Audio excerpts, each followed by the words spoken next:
Assalamualaikum warahmatullahi wabarakatuh.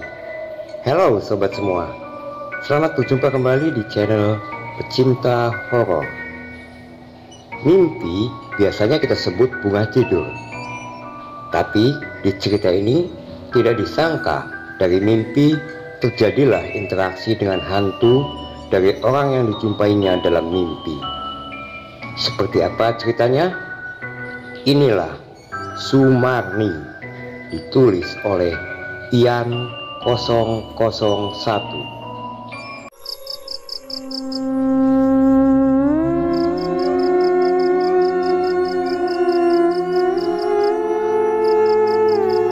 Hari-hari pun berjalan seperti biasa.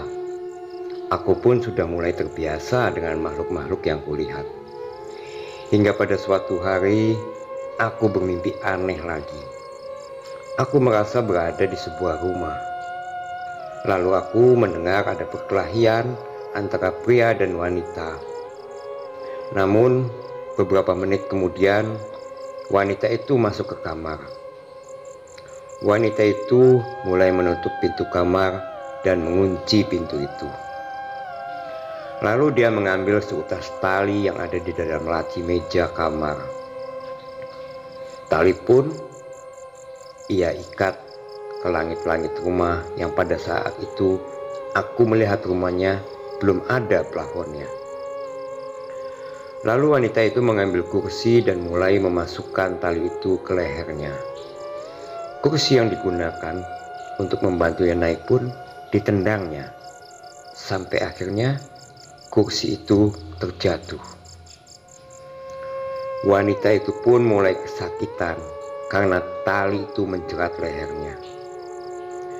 Sontak aku berusaha untuk menolongnya, tapi aku tidak bisa. Akhirnya aku terbangun dari tidur. Dengan wajah pucat ketakutan dan berkeringat, Dion pun melihat wajahku dengan raut wajah yang ketakutan. "Kamu kenapa, Lan?" tanya Dion kepadaku. "Aku mimpi seram," sahutku dengan nada sedikit pelan agar ibu tidak bangun. "Kan sudah biasa, Lan, mimpi seram," kata Dion kepadaku. "Yang ini beda. Aku seperti flashback kejadian seseorang," sahutku pada Dion. "Masa sih? Kejadian gimana?" tanya dia kepadaku.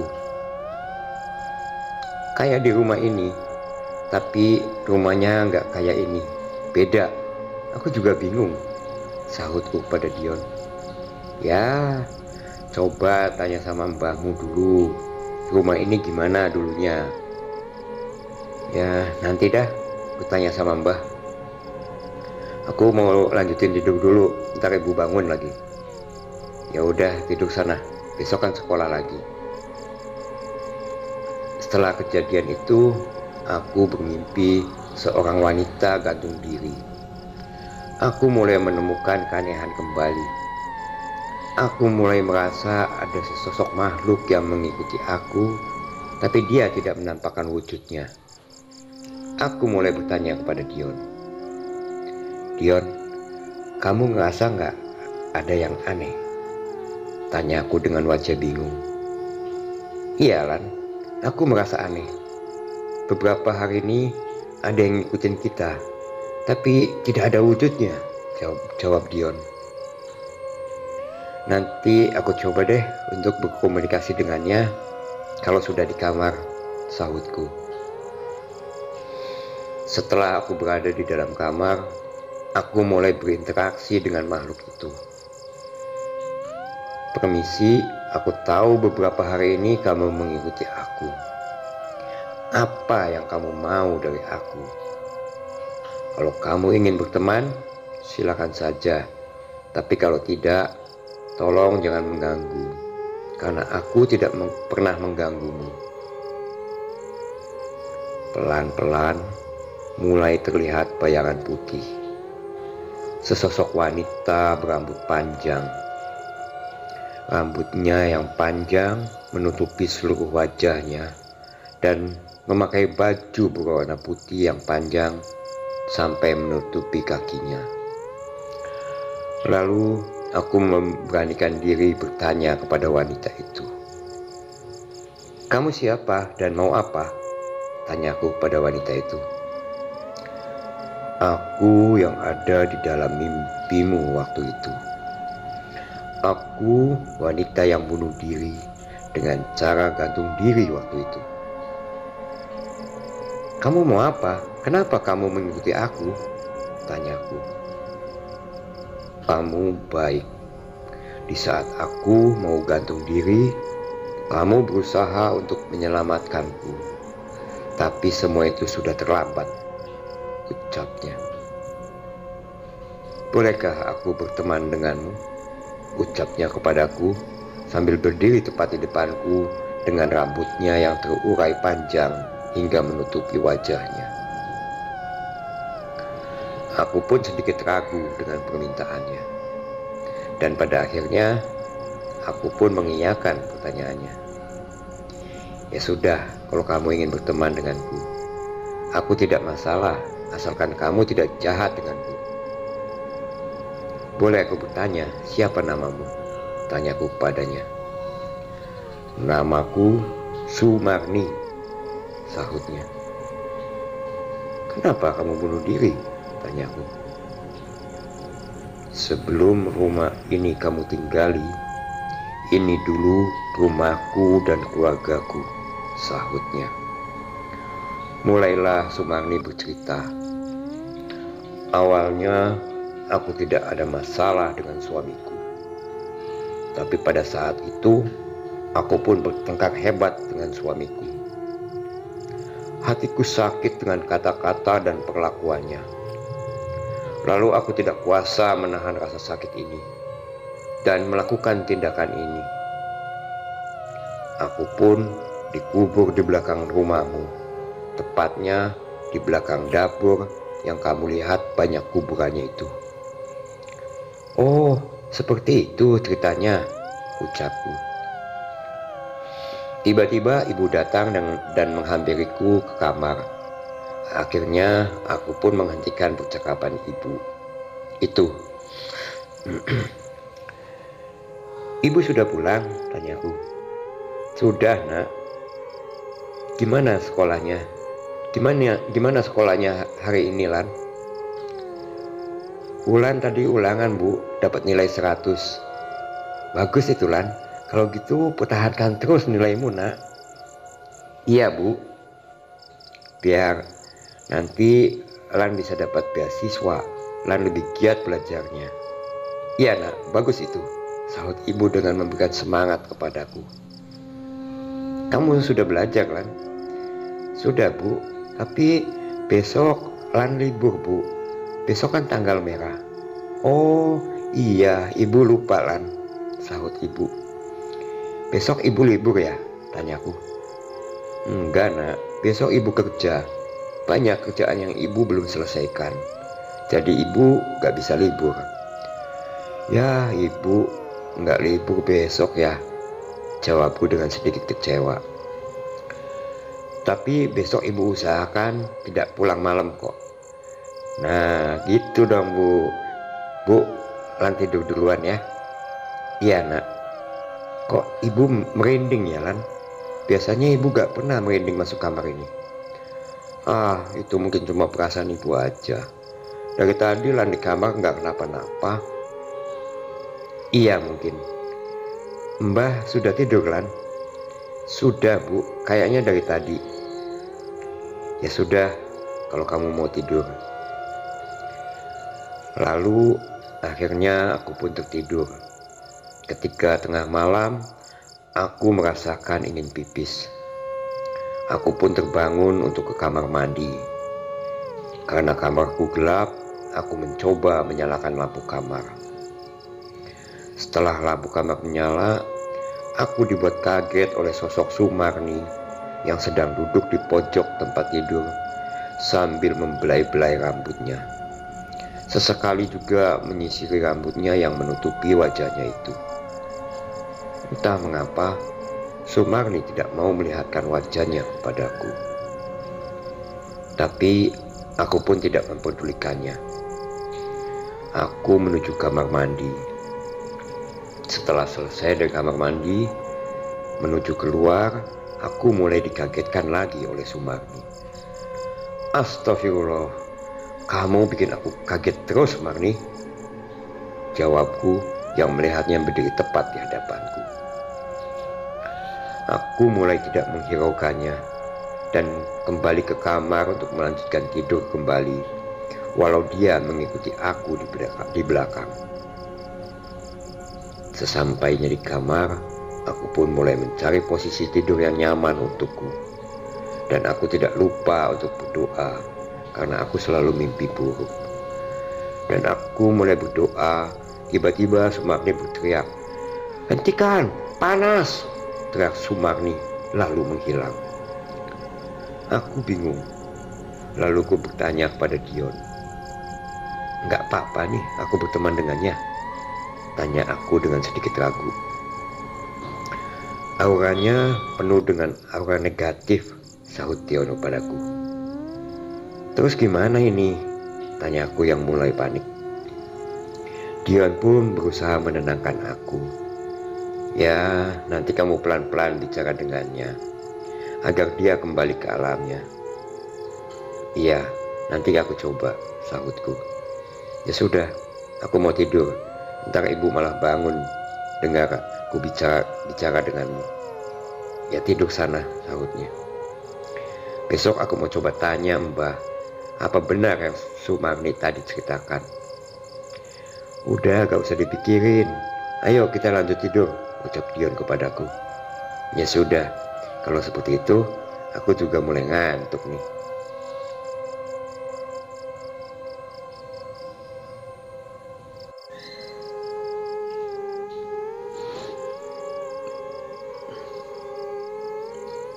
Pagi ini ibuku ingin berangkat bekerja. Aku lalu mengantarnya sampai di depan pintu. "Ibu, hati-hati kerjanya ya," ucapku sambil mencium tangan ibu. "Iya Lan, kamu juga baik-baik di rumah. Jangan lupa makan. Ibu berangkat dulu ya." "Iya Bu," ucapku.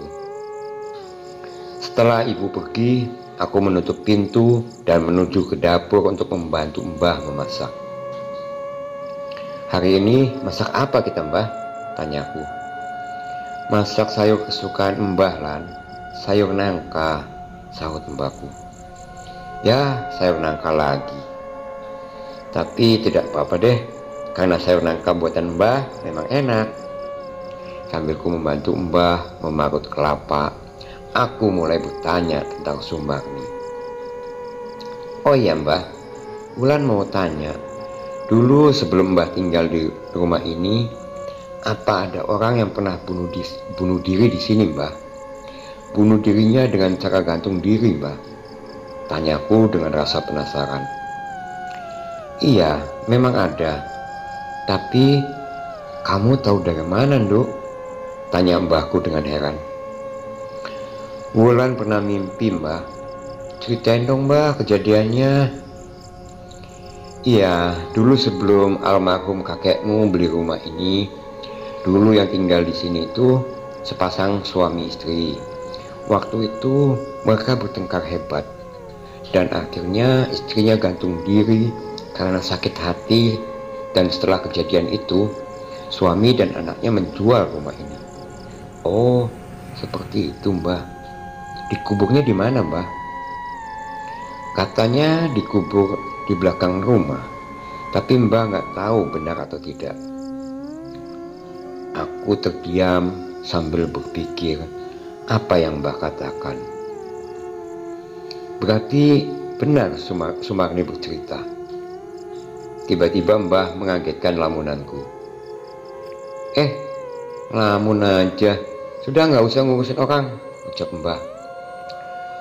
"Udah selesai marutnya Lan?" tanya Mbah lagi kepadaku. "Sedikit lagi Mbah," sahutku. "Ya sudah, selesaikan. Ini sudah mendidih airnya." "Iya Mbah," sahutku. Setelah selesai memasak, aku pun makan dengan Mbah, menikmati masakan yang kami buat. Setelah selesai makan, aku baru teringat tugas hafalan yang diberikan bu guru agama. Mbah, Wulan ke kamar dulu ya. Ada hafalan agama, suruh menghafal ayat kursi. Ya sudah sana, kata Mbah. Sesampainya di pintu kamar, aku kembali dikejutkan lagi dengan sosok Sumarni yang duduk di pojok tempat tidur sambil membelai rambutnya yang panjang. Mau ngapain, Lan? Tanya Sumarni kepadaku sambil membelai-belai rambutnya. Aku mau menghafal ayat kursi, jawabku. Ayat kursi? Nggak usah kamu hafalin, Lan. Jangan, besok aku ada pelajaran agama, sahutku. Tapi Sumarni tetap berkeras agar aku tidak menghafalkan ayat itu. Nggak usah kamu hafalin, Lan. Sambil tertawa melengking seperti sosok kuntilanak. Badanku merinding dibuatnya. Lalu aku mulai menghafal ayat kursi tersebut. Sumarni pun berteriak kepanasan. Panas, Lan! Lalu akhirnya dia pun menghilang. Aku tidak memperdulikannya. Walau kami berteman, tapi dia tidak seperti Dion yang berada di dalam tubuhku. Dia terkadang muncul secara tiba-tiba dan menghilang. Dikala aku sedang berwudu dan ingin sholat, Sumarni tidak mau mendekatiku. Hingga suatu saat aku marah besar dengannya. Dia selalu menghalang-halangiku ketika aku ingin melaksanakan ibadah. Dia pun berkata, jangan sholat, Lan. Kalau kamu sholat, aku tidak bisa mendekatimu, ucapnya kepadaku. Kenapa kalau kamu ini, Marni? Kalau kamu ingin berteman denganku, kamu harus terima aku apa adanya, sahutku. Sumarni pun kesal. Dan akhirnya dia memperlihatkan wajahnya yang selama ini dia tutupi dengan rambutnya. Aku pun melihatnya. Matanya yang merah dan melotot kepadaku dengan banyak darah di sekitar wajahnya. Aku ngeri melihatnya. Kembalilah ke alammu, Marni. Alam kita berbeda. Tenanglah, kamu di alammu, Marni. Ucapku kepadanya sambil melihatnya yang berdiri tepat di depanku. Aku akan kembali, tapi aku ingin minta tolong kepadamu, Lan. Maukah kamu menolongku? Ucap Sumarni. Mau minta tolong apa, Marni? Sahutku.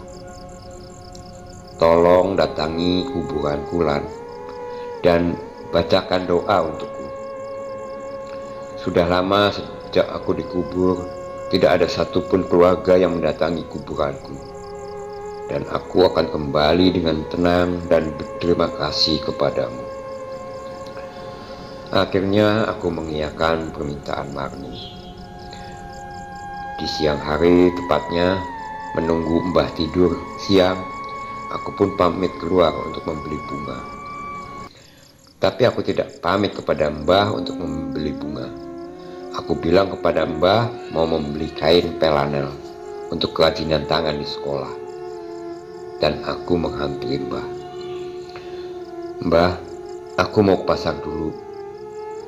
Mau beli kain pelanel, ucapku. Buat apa, Lan? Tanya Mbah kepadaku. Buat tugas sekolah, Mbah. Ya sudah, hati-hati, Lan. Ada uangnya enggak? Ada, tadi dikasih ibu buat jajan, Mbah, sahutku. Ya sudah, kalau gitu. Akhirnya aku ke pasar dengan berjalan kaki. Setidaknya pasar dan rumahku tidak terlalu jauh, jadi masih bisa ditempuh dengan jalan kaki. Sebenarnya kain flanel hanya untuk alasanku untuk pergi ke pasar membeli bunga. Setelah selesai membeli, aku pulang dan sesampainya di rumah, Mbah sedang menonton TV di ruang tengah sambil tiduran. Aku berinisiatif untuk menyembunyikan bunga itu di kantong jaketku agar Mbah tidak mengetahuinya. Udah pulang, Lan? Udah dapat kainnya? Tanya Mbah kepadaku. "Udah ini Mbah," jawabku. "Aku harus menunggu Mbah tertidur dulu agar aku bisa ke kuburan yang ada di belakang rumah." Matahari sudah naik ke atas, tanda jika sudah tengah hari. Aku mencoba melihat mbahku dan ternyata Mbah sudah tertidur. Aku pun memanggil Dion dan memulai pencarian kuburan Sumarni. Aku menaiki pagar kayu yang membatasi rumah mbahku dengan kuburan tersebut.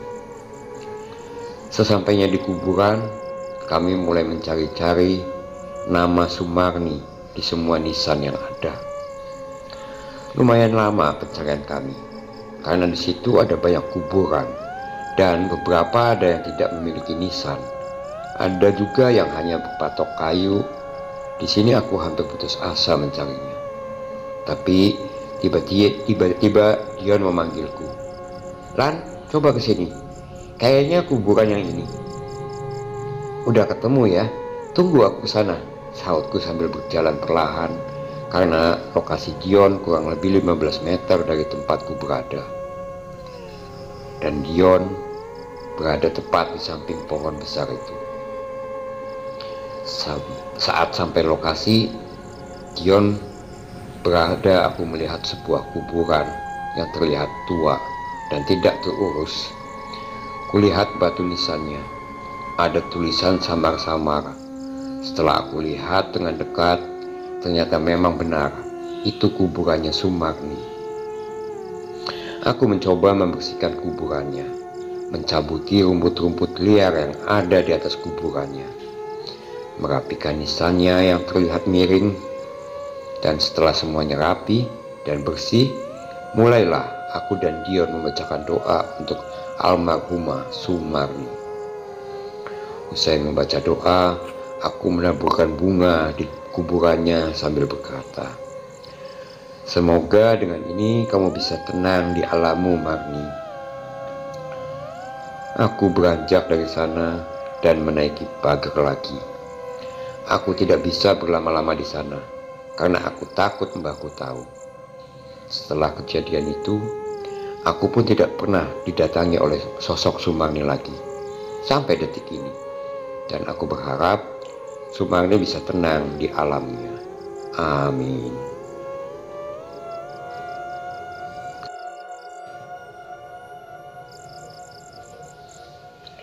Demikian kisah Sumarni, karangan Ian 001. Segera kita akan berjumpa kembali pada kisah-kisah lainnya yang tentunya menegangkan dan penuh misteri. Sampai berjumpa kembali dan wassalamualaikum warahmatullahi wabarakatuh.